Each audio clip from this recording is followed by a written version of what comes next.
glad Linda isn't suffering anymore.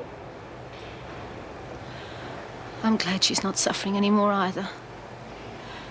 I just don't want you to suffer anymore, Kath.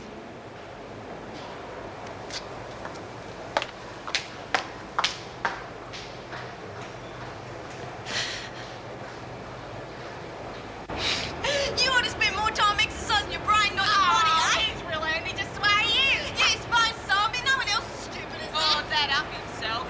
Yeah, I reckon your mum must have floated around by her brain. Hey, well, off the ground, you mean I've got a group? Yeah, your mum's a witch and you're the evil spell she cast on us. Joke's on you, mate. Bitches! Have your laugh, but make it quick. I'm putting a stop to all these pranks. Really? Mrs. Reynolds is going to hear about this. There's no way this gear's going to stay around much longer. Bloody ridiculous allowing them to tape whatever they want. Oh, I agree, but Mrs. Reynolds wants them to use it for the work program. Yes, we're here to set it up now. Care to help? I think it's a waste of time. It's a worthwhile project and it'll keep the women occupied. It'll certainly keep me occupied, as if I haven't got enough to do already. Delia's handling most of it, isn't she? She's a trainee. I have to supervise and authorise all the paperwork. It takes time. If you need any help, I'm sure Meg can afford a few hours. I can handle it. It's just that I think that these hours could be spent on more worthwhile tasks. With the women off on various projects, we're going to run into a lot of security problems. I'm aware of our staffing problems. Miss Reynolds, I thought I heard your voice. Can I have a word, please? You know the procedure, Wilkinson. Put in a request and you'll be set a time. Look, I know very well about the procedure, but it'll only take a moment and is important. All right, Wilkinson, what is it? In here, please. Thank you, Miss Rose. I'll come straight to the point. It's about Kath Maxwell. She's in a dreadful state after seeing a solicitor. The man's put her in a terrible position, and I just think you should be aware of it. Look, you don't reckon we're pushing it too far? Oh, how can we? I mean, Dob Aston, he goes for a row himself. Oh, I wish I could have seen it. Oh, don't worry, you will. It'll be written all over his punsy face. What do you reckon about the real tape? Are we okay where it is? No, we're going to have to keep moving. The only way of hiding anything in here. What about the dried stuff? To the left of the folding table? Yes, just so long as it looks neat. Come on, you heard Mrs. Springle. Let's get it right so we can get to the rec room. Come on now, look lively. You know, Mrs. P, I reckon this work release program's the best thing that's happened in here. Really boosts morale. Oh, I'm glad to hear it, Connors. Yeah, I reckon it'll go like clockwork. You don't know what it means to us to have a chance to work outside. Good. Ah, about time, Lauren. You're fine, aren't you? Sorry. Don't hold us up next time. We don't want to be late for work. Come on, ladies, make it snappy. What's wrong with Rita? She's all smiles. She's found another way to make life difficult for herself. That's what's happened. What? The work experience program. She's on her best behaviour now. You and I have got to make sure she doesn't make that work team. Nancy, you're not making sense. Come on, I'll tell you as we go.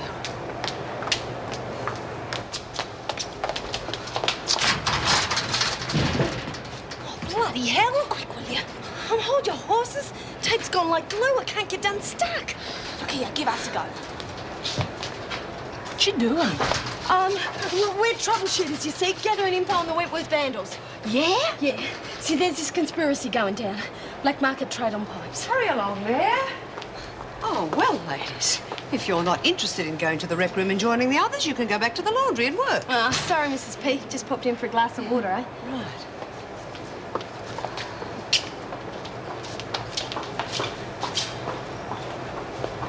Bloody hell, Merle's onto us now. We're going to have to move the tape later. One last fold here, and that's it. Hey, what do you reckon all this means? I think they've set up an office situation. It's like a mess to me. I think everyone's here now. All right, you ready to get underway? All right, everyone, attention, please. I believe Miss Starr and Mr. Jackson have explained the work program to you. That if all goes well, some of you will be sent out on actual work relief.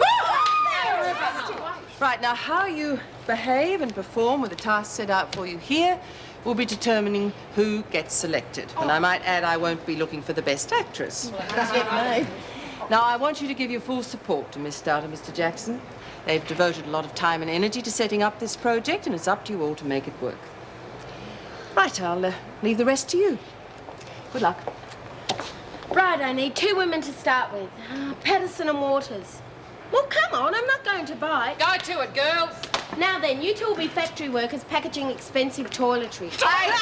Sticking the end to Dunny rolls, nothing to that. Then packaging perfumes and soaps. Now then, you two move to the table. What do we got to do? You'll find the packaging equipment in front of you. Mr. Jackson will be the foreman in charge. Ready to give it a go, girls? Yeah, but we're new, sir. You're going to show us what to do, aren't you? Certainly. It's very easy. But you only get one demonstration, so watch carefully.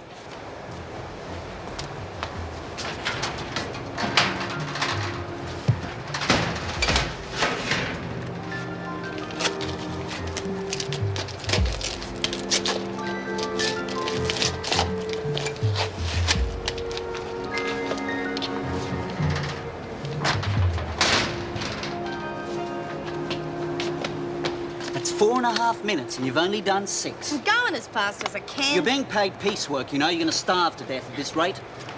There you go. It is my first day. No, it isn't. You've been here 3 months, and you still haven't got 3 it right. months? Who says? I do. There you go. What do you call this? Perfect. Well, it isn't good enough. I'll give it to him, Roach. Yeah, that's 20 cents of yours he just chucked out. Okay. You tell me what is good enough then, Mr. Jackson.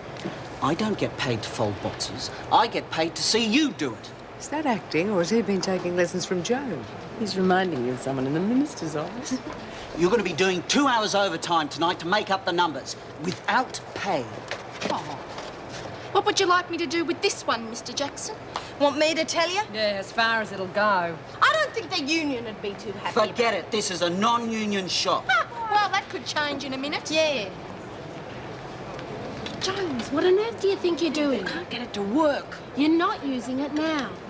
But I gotta see the, the evidence. You're not using it now. Now go and stand with the others. You two sound like a couple of troublemakers to me. Oh, not us, Mr. Jackson. We're just a couple of poor working girls, real wimps. Yeah, and don't you forget it.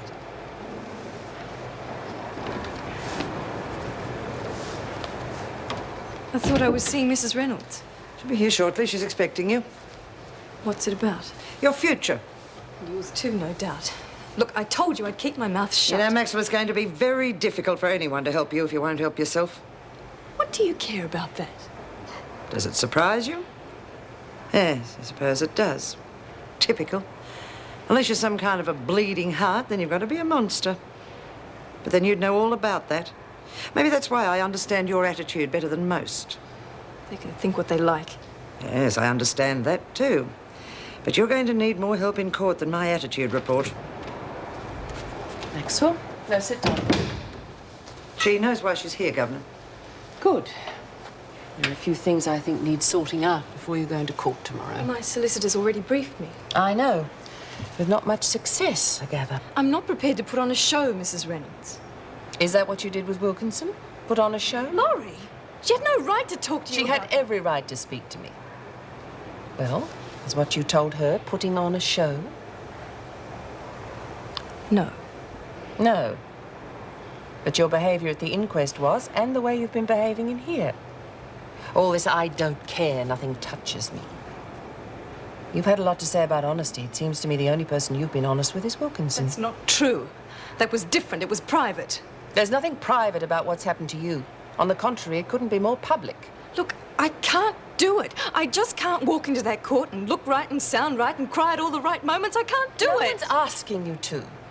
All anyone's suggesting is that you stop hiding. Just simply tell the court what happened to you in the way you told Wilkinson. What difference will it make? All the difference in the world. How can anyone possibly understand what you've been through unless you tell them? Why does any of this matter to you? Because it does. It matters to everyone who thinks you shouldn't be in here. The system is meant to be just, Maxwell, not inhuman. Well, I like to know I'm doing my duty in here with good reason. Frankly, Maxwell, you're not good enough reason for any of us.